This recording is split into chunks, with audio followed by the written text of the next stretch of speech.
Bapak, Ibu, dan Saudara yang terkasih di dalam Tuhan, ya kita bersyukur bahwa firman Tuhan ya ada untuk kita.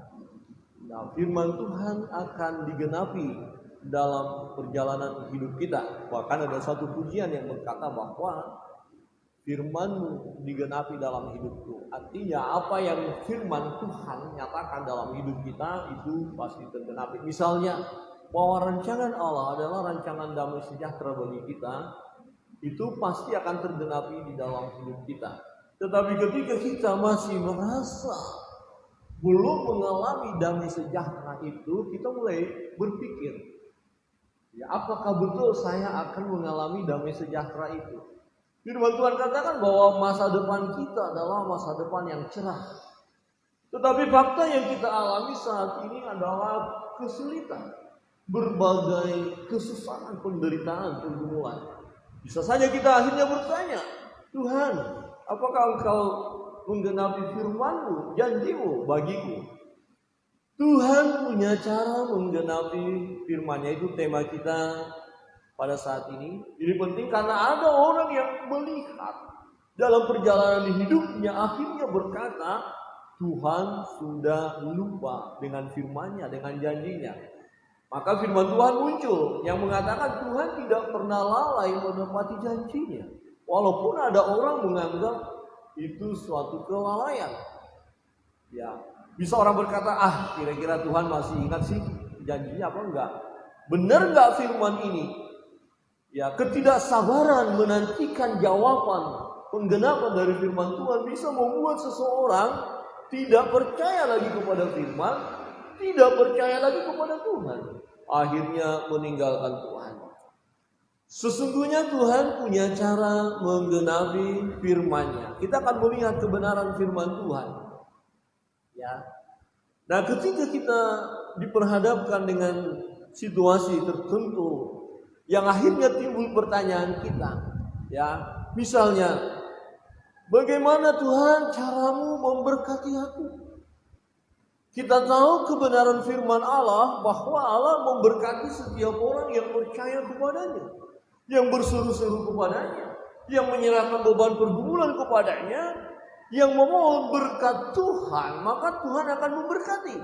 Tetapi titik tertentu kita merasa, mana Tuhan berkat-Mu? Sudah cukup lama aku berdoa tentang hal ini, tetapi Tuhan belum jawab. Kemudian kita bertanya, bagaimana Tuhan caramu memberkati aku? Dan itu tidak bisa kita jawab, karena kita terbatas. Mungkin situasi saat ini, kalau kita hitung-hitung sebentar lagi 1 tahun ya, pandemik tidak berakhir. Dulu dijanjikan atau ada orang yang memprediksi, ya 2 bulan lagi selesai, ini hanya 3 bulan, akhirnya 6 bulan. Ternyata sampai sekarang belum selesai.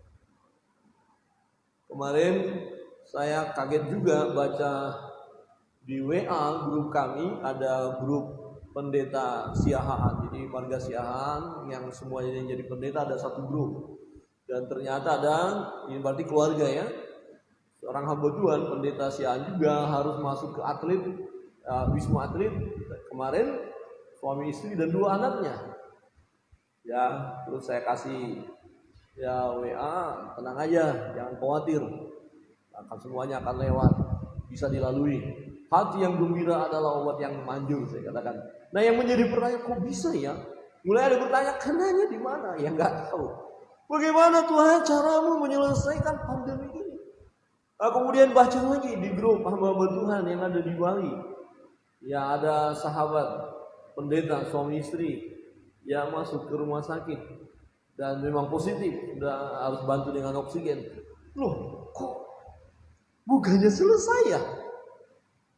Ya, kok masuk lagi? Bincang-bincang dengan Pak Pecalang tadi, dia cerita di wilayah kita ini, ya ada kena lagi. Ya bahkan dikatakan jumlah, nggak tahu apakah semua karena kasus itu atau enggak, tapi jumlah orang meninggal ada 6 orang dalam minggu ini. Nah, Ibu Pendeta tadi sampaikan, ternyata di sebelah daerah kita ini, ya masih satu wilayah kita, ada orang bunuh diri katanya kemarin. Ngeri kali, gitu. Rupanya karena apa? Kata putus cinta kan atau apa katanya. Banyak peristiwa. Bagaimana Tuhan caramu melewati atau melewatkan pandemi ini? Kita tidak tahu. Mungkin ada orang mulai kehilangan kepercayaan kepada Tuhan. Bisa saja. Karena ada pergumulan. Mungkin bertanya, bagaimana Tuhan caramu menyembuhkan aku bagi mereka yang sakit? Ya sudah berdoa, sudah bergumul, kok nggak sembuh? Ini gimana Tuhan caramu? Mungkin ada di antara kita yang bergumul. Kemudian bertanya, Tuhan, bagaimana caramu menolong aku dari pergumulanku ini? Saya mau bertanya, adakah di antara kita yang tidak punya pergumulan saat ini? Coba angkat tangan, yang tidak punya pergumulan. Gak ada yang katakan, kan? Sekarang coba lihat kiri kanan. Dan lihat, katakan, kulihat di wajahmu wajah pergumulan. Lihat kiri kanan dan katakan wajah pergumulan. Ada pergumulan, ada beban, ada masalah, ada tantangan dalam hidup ini. Kemudian kita bertanya, Tuhan, bagaimana caramu menolong aku keluar dari pergumulan ini? Enggak tahu, kita terbatas. Bagaimana Tuhan caramu membuat aku berhasil? Aku mau berhasil. Ya Tuhan katakan firman-Nya bahwa orang percaya akan menjadi kepala bukan ekor. Akan memberi berkat bukan jadi peminta-minta. Tetapi kita lihat kondisi ekonomi kita. Kita lihat situasi kita saat ini. Rasanya terlalu sulit kita untuk berhasil. Rasanya terlalu sulit kita untuk diberkati dan akhirnya menjadi berkat. Rasanya terlalu sulit kita untuk membagi-bagikan harta kita. Oh, kita sendiri gak punya harta. Ekonomi seperti ini. Kita mau membagi uang kita gak punya. Bagaimana Tuhan? Bagaimana? Kita terbatas. Tetapi firman Tuhan, ya dan amin. Ya dan amin. Bangsa Yehuda, saya harus katakan bangsa Yehuda. Jadi kalau kita belajar firman Tuhan setelah kerajaan Salomo, kerajaan pecah menjadi bangsa Israel dan bangsa Yehuda. Ya, bangsa Israel sudah terlebih dahulu mengalami pembuangan ke Asyur. Nah, ini sekarang bangsa Yehuda. Ya, sama-sama umat pilihan Allah.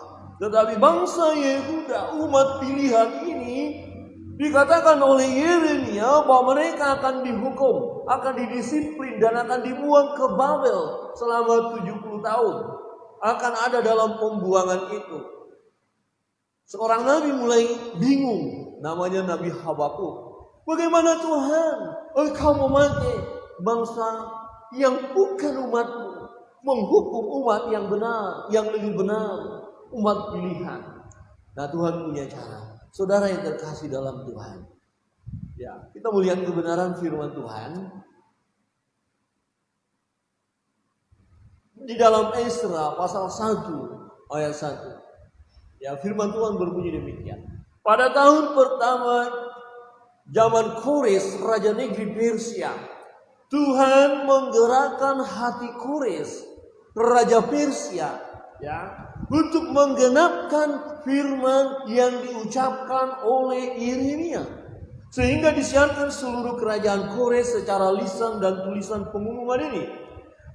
Tuhan menggerakkan hati Kores, raja Persia, ya, untuk menggenapkan firman yang diucapkan oleh Yeremia. Nah, apa yang diucapkan oleh Yeremia? Kita melihat di dalam Yeremia pasal 25 ayat 11 dan 12. Sebelum umat pilihan ini ditawan ke Babel, Yeremia sudah berbicara. Maka seluruh negeri ini akan menjadi reruntuhan dan ketandusan. Dan bangsa-bangsa ini akan menjadi hamba kepada Raja Babel 70 tahun lamanya. Umat Tuhan, orang Yehuda tidak mau bertobat. Yeremia datang menegur mereka, mengingatkan mereka akan dosa-dosa mereka. Jikalau mereka bertobat, mereka akan mengalami pemulihan. Tetapi jika mereka tidak bertobat, mereka akan masuk dalam penghukuman.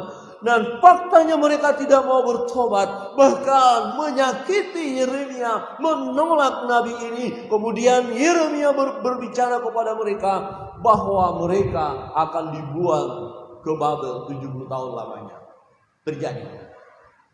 Raja terakhir Zedekia ditawan, dibawa semua umat. Yerusalem dihancurkan. Bait Allah yang megah itu, yang dibangun oleh Salomo, dihancurkan. Barang-barang yang ada di bait Allah diangkut, dibawa ke Babel. Di Babel mereka akan dihukum, akan dibuang selama 70 tahun. Kemudian sesudah genap 70 tahun itu, demikianlah firman Tuhan, maka aku akan melakukan pembalasan kepada Raja Babel. Jadi Raja Babel tadi menawan mereka, membawa mereka ke Babel, tetapi setelah 70 tahun, Tuhan katakan aku akan melakukan pembalasan kepada Raja Babel dan kepada bangsa itu oleh karena kesalahan mereka. Kesalahan Babel adalah mereka menganiaya umat Tuhan. Mereka semena-mena kepada umat Tuhan. Dan mereka harus dihukum. Juga kepada negeri orang-orang Kasdim dengan membuatnya menjadi tempat-tempat yang tandus untuk selama-lamanya. Jadi sebenarnya bangsa yang berkuasa waktu itu Raja Babel, kerajaan Babel. Tetapi Tuhan menghukum kerajaan Babel setelah 70 tahun. Janji kepada umat Tuhan 70 tahun mereka akan kembali. Tetapi yang berkuasa kerajaan Babel. Nah maka firman Tuhan bahwa Babel akan hancur setelah 70 tahun genap. Kalah Babel dimenangkan oleh Persia. Dan raja yang memerintah adalah Kores. Tahun pertama. Setelah Persia menang. Setelah Persia menguasai Babel. Tuhan pakai Kores. Yeremia pasal 29 ayat 10. Firman Tuhan berkata begini. Sebab beginilah firman Tuhan. Apabila telah genap 70 tahun bagi Babel, barulah aku memperhatikan kamu, memperhatikan umat, memperhatikan Yehuda yang ada di Babel itu. Aku akan menepati janjiku itu kepadamu dengan mengembalikan kamu ke tempat ini. Jadi sebelum mereka masuk dalam pembuangan, Yeremia sudah berbicara kepada mereka. Umat Tuhan akan masuk dalam pembuangan di Babel selama 70 tahun. Setelah itu aku akan menepati janjiku. Engkau akan kubawa kembali ke Yerusalem. Engkau akan datang ke Yerusalem. Umat akan membangun kembali bait Allah itu. Ini yang disampaikan oleh Yeremia sebelum mereka masuk dalam pembuangan. Jadi di dalam kitab Esra berbicara setelah selesai 70 tahun itu. Raja Kores memberikan izin untuk mereka kembali. Ternyata saudara yang terkasih dalam Tuhan, 100 tahun sebelum Yeremia berbicara, Nabi Yesaya sudah berbicara. Yesaya 45 ayat 13. Akulah yang menggerakkan Kores untuk maksud penyelamatan, dan aku akan meratakan segala jalannya. Dialah yang akan membangun kotaku dan yang akan melepaskan orang-orangku yang ada dalam pembuangan tanpa bayaran dan tanpa suap. Firman Tuhan semesta alam. 100 tahun sebelum Yeremia berbicara, Yesaya sudah berbicara. Berarti kurang lebih digenapi 170 tahun kemudian terjadi, digenapi firman itu. Persia berkuasa, raja yang memerintah adalah Kores, dan Yesaya berkata, akulah yang menggerakkan Kores. Raja Persia itu, luar biasa. Dan Esra pasal 1 ayat 2. Beginilah perintah Kores, raja Persia.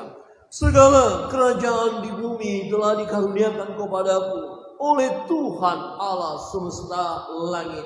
Ia menugaskan aku untuk mendirikan rumah baginya di Yerusalem yang terletak di Yehuda. Saudara yang terkasih dalam Tuhan, tahun pertama kerajaan Persia dipimpin oleh Kores setelah mengalahkan Babel 70 tahun menguasai orang Yehuda. Setelah genap waktunya, setelah 70 tahun pemerintahan dipegang oleh kerajaan Persia, Raja Kores, dan dia tahu ada tugas yang harus dia lakukan. Padahal dia bukan umat Tuhan, bukan keturunan Abraham, bukan keturunan Israel. Dia bangsa lain.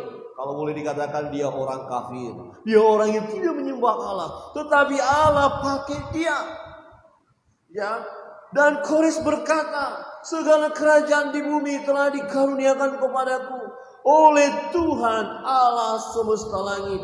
Ia menugaskan aku untuk mendirikan rumah baginya di Yerusalem yang terletak di Yehuda. Saudara yang terkasih dalam Tuhan. Raja Kores yang bukan umat Tuhan, Tuhan pakai menggenapi nubuatan dari Yesaya, menggenapi nubuatan dari Yeremia. Jadi firman Tuhan tergenapi. Tuhan punya cara untuk menggenapi firman-Nya. Dan dalam Yeremia pasal 29 ayat 11 berbunyi demikian. Sebab aku ini mengetahui rancangan-rancangan apa yang ada padaku mengenai kamu. Demikianlah firman Tuhan, yaitu rancangan damai sejahtera dan bukan rancangan kecelakaan, untuk memberikan kepadamu hari depan yang penuh harapan. Di ayat 10 Yeremia 29 berkata, kamu umat akan dibuang ke Babel 70 tahun. Tetapi ayat 11 berkata, aku tahu rancangan-rancangan apa yang ada padaku mengenai kamu. Jadi Tuhan sudah merancangkan bahwa memang mereka harus dibuang ke Babel. Mereka harus mengalami penderitaan. Mereka harus mengalami disiplin. Karena ketidaktaatan mereka kepada Allah. Karena mereka tidak melakukan firman Allah. Tetapi sekalipun mereka ada dalam pembuangan di Babel. Dan waktunya sudah ditetapkan Tuhan 70 tahun. Sesungguhnya rancangan Tuhan bagi umatnya adalah rancangan damai sejahtera. Bukan rancangan kecelakaan. Untuk memberikan kepada mereka hari depan yang penuh harapan. Ini tidak mudah kita mengerti. Tentu umat itu tidak mudah memahami. Bisa saja bertanya. Berkata kepada Tuhan. Tuhan, bagaimana ini? Firman-Mu berkata masa depan kami penuh harapan. Firman-Mu berkata rancangan-Mu adalah rancangan damai sejahtera. Bukan kecelakaan. Tapi yang kami hadapi Tuhan, ini kesusahan. Ini penderitaan, ini kesulitan. Kami ada dalam pembuangan. Kami ditawan oleh Raja Babel. Kami mengalami kesusahan.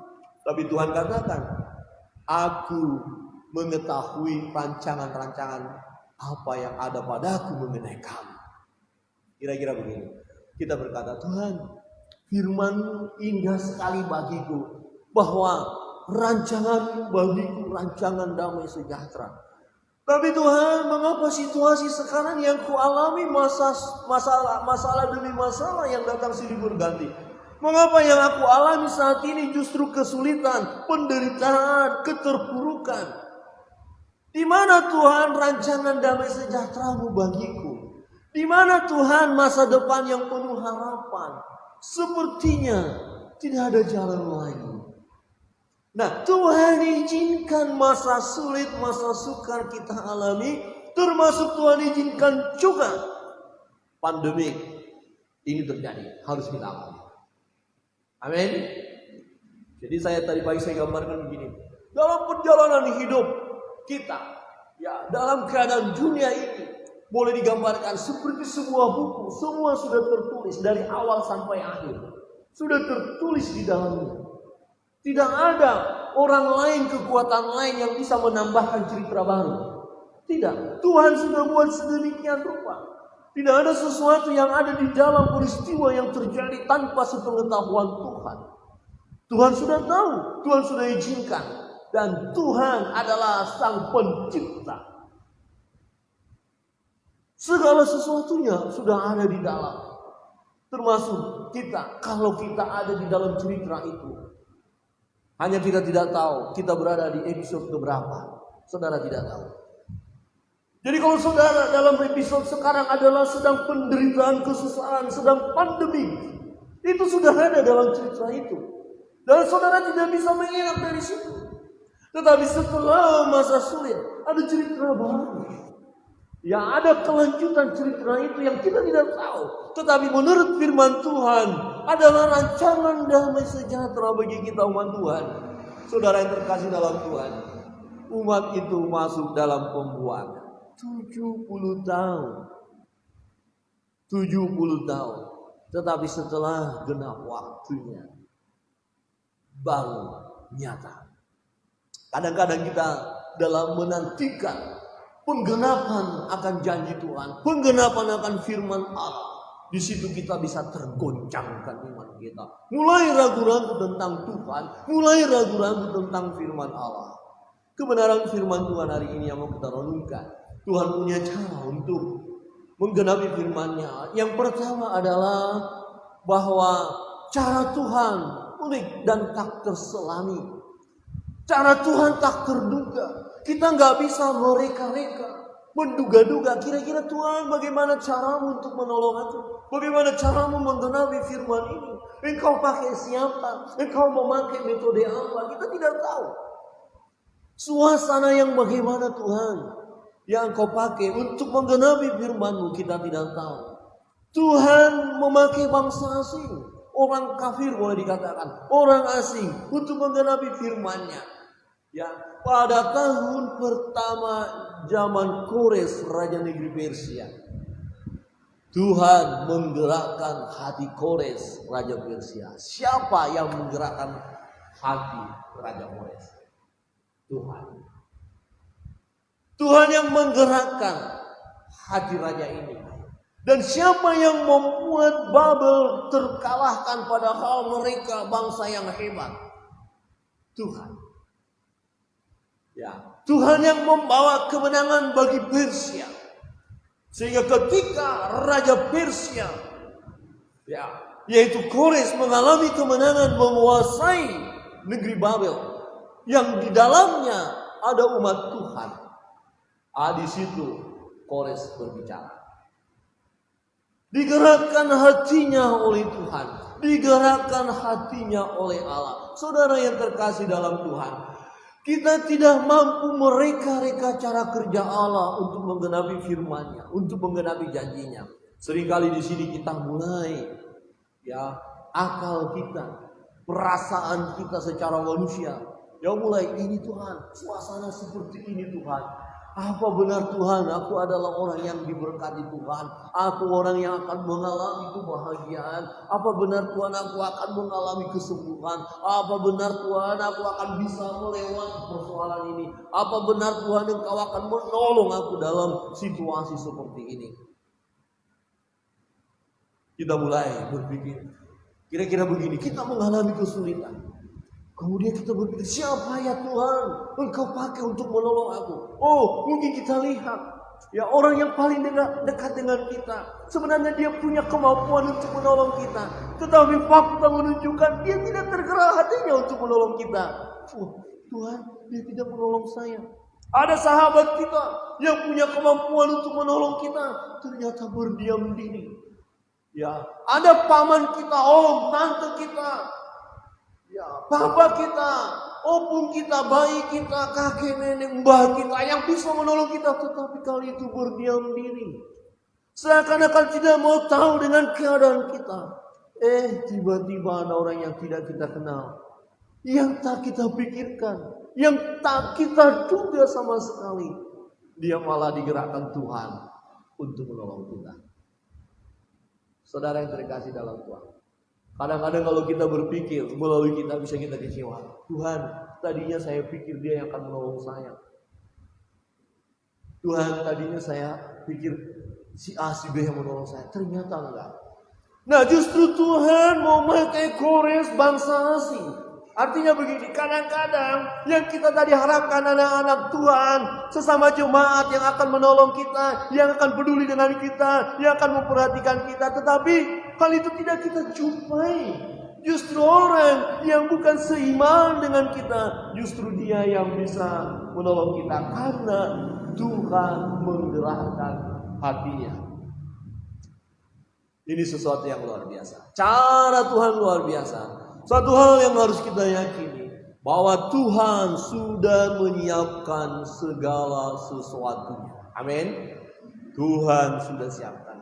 Saudara mengalami beban pergumulan, Tuhan sudah siapkan siapa yang akan menolong saudara. Bagaimana caranya, Tuhan sudah tahu itu, sudah Tuhan siapkan. Raja Kores telah Allah persiapkan. bangsa Babel sendiri sebelumnya telah Allah pakai untuk menghukum bangsa Yehuda. Tetapi Tuhan sudah persiapkan bangsa Persia, kerajaan Persia akan mengalahkan Babel. Supaya pada akhirnya setelah 70 tahun umat akan kembali. Di dalam pembacaan kita Esra pasal 1. Ya, Paulus berkata yang digerakkan hatinya oleh Tuhan untuk kembali ke Yerusalem, silakan kembali. Untuk membangun bait Allah, silakan kembali. Dan ada orang-orang yang umat Allah yang memang digerakkan hatinya oleh Tuhan, mereka kembali. Bukan hanya itu. Kalau saudara nanti baca ayat berikutnya, Kores memerintahkan supaya penduduk setempat membantu mereka dengan memberikan benda-benda yang berharga. Diberikan bekal buat mereka. Bahkan barang-barang yang ada di bait Allah yang tadinya dibawa oleh Raja Babel. Ya. Kores berkata, semuanya keluarkan dan kembalikan. Akhirnya mereka membawa kembali milik Tuhan, kepunyaan Tuhan. Saudara yang terkasih di dalam Tuhan, ini sesuatu yang indah. Ya. Tidak ada sesuatu yang terjadi di muka bumi ini yang melenceng dari apa yang dirancangkan oleh Allah. Semuanya tergenapi, saudara terkasih dalam Tuhan. Mungkin kita tahu peristiwa yang baru terjadi 2 hari yang lalu di Sulawesi. Ya, oleh orang yang tidak mengenal Tuhan, teroris. Ya, mereka membunuh orang percaya. Ya, maka saya sih tidak kirim ke jemaat. Mungkin ada yang nggak kuat. Dibakar hidup-hidup. Setelah sisa-sisa pembakaran, waktu diambil, dipindahin, dimakamkan dengan baik. 1 kepalanya putus dengan badannya. 1 dibunuh. Ada 4 orang atau berapa yang meninggal. 1 anaknya sempat melarikan diri dan memberitahukan orang-orang lain kejadian itu. Ya, apakah Tuhan tahu peristiwa itu? Tuhan tahu. Apakah ada kekuatan lain yang menambahkan cerita baru seperti itu? Tidak. Dari awal sampai akhir sudah ada. Sudah ada. Bu pendeta tadi berkata begini waktu kami makan di bawah. Sebenarnya bagi mereka anak-anak Tuhan yang sudah meninggal, apakah masalah dibakar, dipenggal, baginya nggak ada masalah. Kesetiaannya kepada Tuhan yang terpenting dan sudah bersama dengan Tuhan. Tetapi persoalannya bagaimana kita yang hidup ini? Adakah kita siap jika hal seperti itu menimpa hidup kita? Dan kalaupun itu terjadi, sesungguhnya sudah tercatat dalam cerita itu. Hanya saudara dan saya tidak tahu. Di dalam firman Tuhan dikatakan jumlah martir sudah ditentukan. Ibu pendeta bilang, apakah sudah genap? Kayaknya sih belum. Masih harus nambah itu yang harus dipenggal kepalanya itu. Nah, kalau untuk menggenapi itu, ada di antara kita, atau jangan ada di antara kita, atau di antara saudara, begitulah. Jadi aman saya kan gitu ya. Ada di antara saudara untuk menggenapi. Ada di antara saudara kepalanya harus lepas, dipotong. Karena saudara mempertahankan iman saudara. Adakah saudara siap? Amin. Yang siap angkat tangan. Hanya 3. Yang lain kemana? Adakah yang siap untuk menggenapi firman Allah? Memang jumlah martir sudah ditetapkan dan kepala yang putus dari badannya sudah dicatat. Jumlahnya genap dan ternyata ada di antara kita yang kepalanya juga harus putus. Dan kalau itu ternyata ada di antara kita dan kita mau berkata, saya siap. Amin. Yang siap angkat tangan. Yang siap angkat tangan. Masih belum bertobat. Yang siap angkat tangan. Ada yang tangan. Yang siap angkat tangan. Masalahnya apa ya?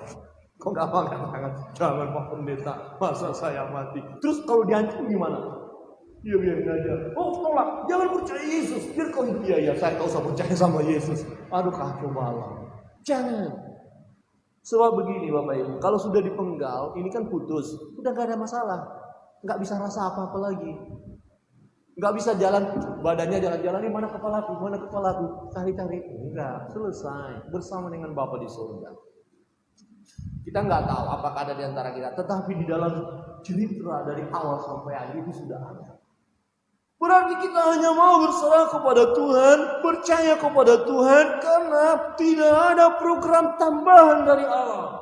Tidak ada. Dalam perjalanan hidup ini kemudian Tuhan kata, iya saya lupa, ini umat Tuhan, orang-orang semakin jahat. Kalau begitu tak buat deh, ya pandemi ini terjadi. Bukan, sebelumnya sudah ada.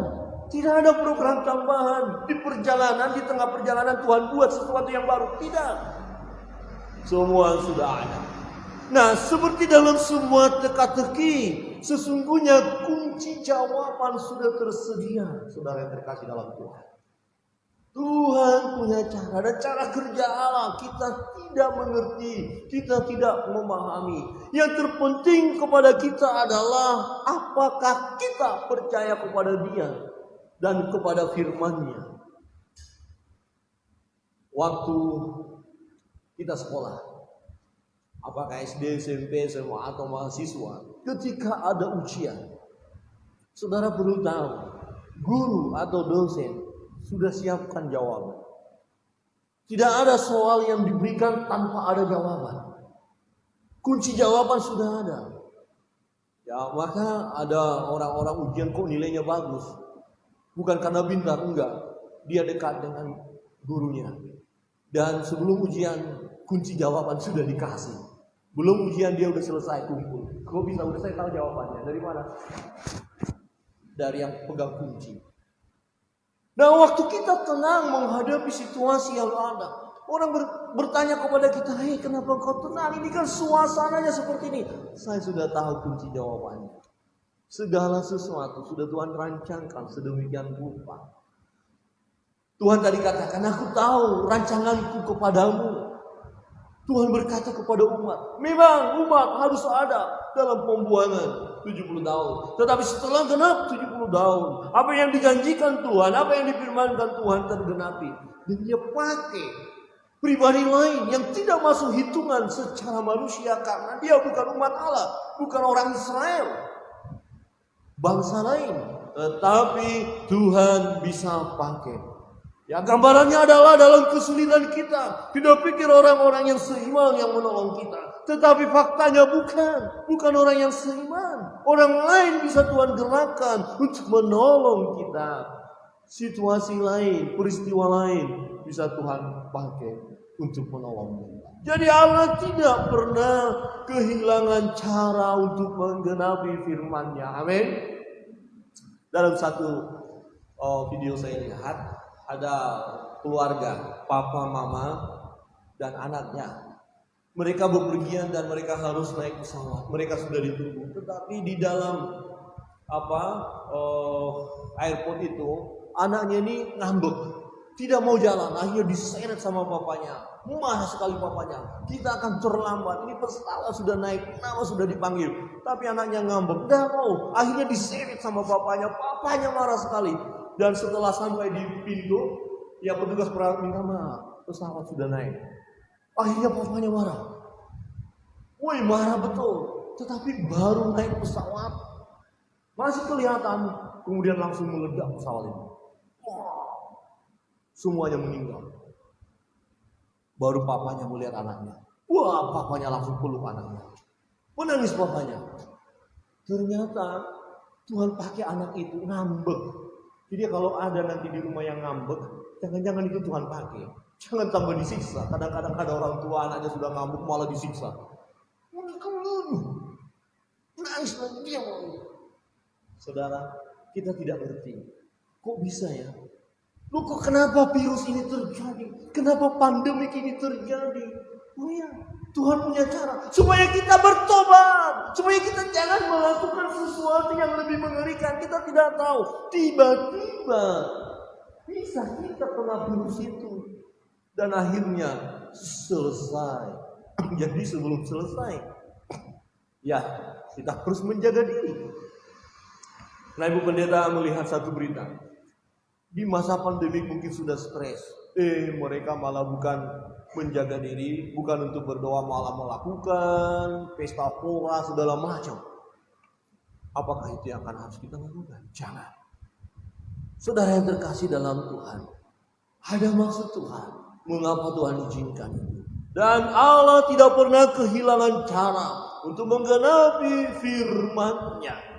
Saudara yang terkasih dalam Tuhan, perhatikan, cara Tuhan luar biasa, tak terduga. Maka firman Tuhan katakan, Ia melakukan bagi kita jauh dari apa yang kita pikirkan dan doakan. Dia Allah yang maha tahu, Allah yang berkuasa, akan digenapinya apa yang difirmankannya. Kebenaran yang kedua adalah Tuhan menggenapi apa yang difirmankannya tepat pada waktunya. Inilah yang menjadi persoalan dalam hidup kita. Ketidaksabaran kita menantikan jawaban itu. Seringkali kita mengalami kegagalan di sini. Firman Tuhan katakan, pada tahun pertama zaman Kores, raja negeri Persia, Tuhan menggerakkan hati Kores, raja Persia, untuk menggenapkan firman yang diucapkan oleh Yeremia. Yeremia berbicara 70 tahun. Sebelum 70 tahun mereka tidak kembali. Sebelum 70 tahun Persia belum mengalami kemenangan. Tapi setelah 70 tahun Persia menang. Kores menjadi raja. Dan kemudian memerintahkan umat yang digerakkan hatinya oleh Tuhan, silakan pulang ke Yerusalem. Bangun bait Allah itu. Setelah genap waktunya. Bukankah dalam Pengkhotbah pasal 3 ayat 1 berkata, untuk segala sesuatu ada masanya. Untuk apapun di bawah langit ada waktunya. Kalau ada di antara kita hari-hari ini sedang menangis, ini waktu menangis buat saudara. Ada di antara kita sedang berbahagia, itu waktu untuk berbahagia. Ada waktu untuk sedih, itu waktu untuk sedih. Saudara kita Samuel sedang bersedih hari ini. Mulai kemarin karena orang tuanya dipanggil oleh Tuhan. Itu udah waktunya bagi dia. Tetapi akan ada waktu pemulihan juga. Ada waktu kita di mana bergumul menantikan jawaban doa itu. Tapi ada waktu kita berkata, ini jawabannya Tuhan. Terima kasih Tuhan. Ada waktunya. Dan bahkan Pengkhotbah pasal 3 ayat 11 berkata, Ia membuat segala sesuatu indah pada waktunya. Memang kadang-kadang sulit kita memahami ayat ini. Ketika sesuatu yang susah, sedih, menderita kita alami, indah waktunya. Apakah indah waktu menangis? Kita terlalu sulit untuk memahaminya. Bahkan Ia memberikan kekekalan dalam hati mereka. Tetapi manusia tidak dapat menyelami pekerjaan yang dilakukan Allah dari awal sampai akhir. Perhatikan. Dari awal sampai akhir. Cerita itu sudah selesai. Kita ada di dalamnya. Apa yang akan terjadi dalam perjalanan hidup kita sudah ada. Tidak ada yang melenceng dari sana. Tidak ada kuasa lain, kekuatan lain, oknum lain yang bisa menambahkan cerita baru. Tidak. Tuhan pun tidak menambahkan lagi. Semuanya sudah selesai. Tidak hanya menjalankan. Nah, oleh karena itu, kita manusia tidak dapat menyelami pekerjaan yang dilakukan Allah dari awal sampai akhir. Kalau demikian, di ayat 14 perhatikan. Aku tahu bahwa segala sesuatu yang dilakukan Allah akan tetap ada untuk selamanya. Akan tetap ada untuk selamanya. Itu tidak dapat ditambah dan tak dapat dikurangi. Allah berbuat demikian supaya manusia takut akan Dia. Saudara yang terkasih dalam Tuhan, mengapa Tuhan izinkan? Supaya akhirnya kita berkata kepada Tuhan, ya Tuhan, aku menerima apa yang Engkau rancangkan dalam hidupku. Aku menerima segala sesuatunya. Dan yang terpenting adalah aku tahu apa yang Kau firmankan, apa yang Kau janjikan, iya dan amin, pasti. Jadi yang penting adalah diperlukan bagi kita kesabaran menantikan waktu Tuhan dalam menggenapi firman-Nya. Sabarlah, jangan terlalu terburu-buru mengambil kesimpulan bahwa Tuhan sudah lupa janjinya, lupa firman-Nya. Oh, jangan tiba-tiba atau dengan cepat kita berkata Tuhan tidak sanggup menggenapi firman-Nya. Tidak. Yang diperlukan adalah kesabaran kita. Ya, dalam masa penantian akan penggenapan firman Tuhan, kita harus terus mempercayai Tuhan dan firman. Di sini pergumulan yang terjadi. Ada orang yang sudah nggak percaya lagi sama Tuhan. Saya pikir orang yang bunuh diri karena sudah nggak percaya lagi bahwa Tuhan akan bisa tolong dia, akhirnya udah selesaikan saja. Orang yang melarikan diri dari Tuhan, yang menyangkal imannya, adalah dia yang tidak sabar menantikan pertolongan Tuhan, menantikan penggenapan firman Tuhan baginya. Yang terpenting bagi kita adalah jangan pernah meragukan firman itu. Firman Tuhan, iya dan amin. Dan jangan pernah kita meragukan janji Tuhan. Tuhan sanggup menggenapi janjinya buat kita sekalian. Saudara yang terkasih dalam Tuhan, Tuhan punya cara menggenapi firman. Dan kita sulit untuk mengerti bagaimana cara Tuhan. Karena cara Tuhan unik. Tak bisa kita duga, tak bisa kita reka-reka. Tuhan bisa pakai siapa saja, Tuhan bisa pakai kondisi apa saja untuk menggenapi firman-Nya bagi kita, untuk menggenapi janjinya bagi kita. Dan waktu Tuhan adalah waktu yang tepat untuk menggenapi janjinya bagi kita. Waktu yang tepat menggenapi firman itu. Setelah genap 70 tahun, Kores muncul. Dan Kores perintahkan umat itu kembali ke Yerusalem untuk membangun kembali Bait Allah. Saudara yang terkasih dalam Tuhan, apa yang dikatakan oleh Yeremia, yaitu firman Allah, tergenapi. Sekarang kita bangkit berdiri. Janji Tuhan, firman Tuhan kepada kita, apa yang saudara pegang dari kebenaran firman Tuhan, itu akan tergenapi dalam hidup kita. Mari kita datang kepada Tuhan, kita nyanyikan satu pujian, mengingatkan kita akan kebenaran firman Allah ini, akan janji Tuhan. Tuhan tidak pernah ingkar janji. Firman Tuhan tidak pernah melenceng. Kebenaran firman Tuhan tidak pernah gagal. Tuhan punya cara menggenapi firman-Nya. Dia Tuhan yang berkuasa. Yang terpenting bagi kita adalah mari kita mengerti kebenaran itu. Mari kita tetap percaya kepada Tuhan. Mari kita tetap percaya kepada firman itu. Nantikan waktu Tuhan, waktu yang terbaik menggenapi janjinya, menggenapi firman-Nya bagi kita sekalian.